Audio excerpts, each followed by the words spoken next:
ആദ്യമായി റോമൻ സാമ്രാജ്യം ചെയ്തത് തിരുവെഴുത്തിനെ കത്തിക്കുക എന്നുള്ളതാണ്. അതിൻ്റെ പരിണിത ഫലം അവർ തിരിച്ചറിഞ്ഞു.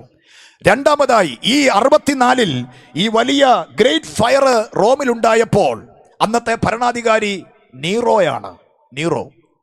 അദ്ദേഹം 11 വർഷമാണ് ആ രാജ്യത്തെ ഭരിച്ചത്. 10ാമത്തെ വർഷമാണ് ഈ വലിയ സംഭവം ഉണ്ടാകുന്നത്.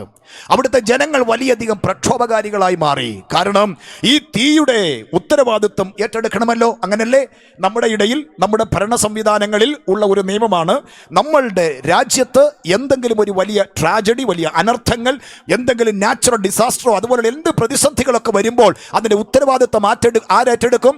അതിൻ്റെ ഭരണ സംവിധാനങ്ങൾ ഏറ്റെടുക്കും. അങ്ങനെയാണെങ്കിൽ റോമിൽ കത്തിയ തീയുടെ ഉത്തരവാദിത്വം ആരേറ്റെടുക്കണം?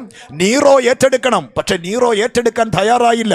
അവിടുത്തെ ജനങ്ങളെല്ലാം കൂടെ നീറോയ്ക്കെതിരെ പ്രക്ഷോഭമുണ്ടാക്കി. ആ സമയത്ത് രക്ഷപ്പെടുവാൻ വേണ്ടി നീറോ ചെയ്ത ഒരു മുഖം രക്ഷിക്കാൻ വേണ്ടി ചെയ്ത കാര്യമാണ് ഈ തീയിട്ടത്. ഇത് മാൻമെയ്ഡ് ഫയറാണ്.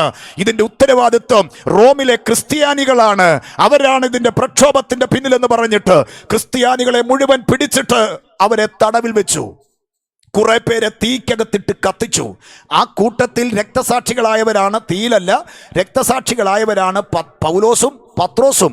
ഈ നീറോയുടെ ഭീകര ഭരണത്തിന്റെ കാലഘട്ടങ്ങളിലാണ് അവരും രക്തസാക്ഷികളാകുന്നത്.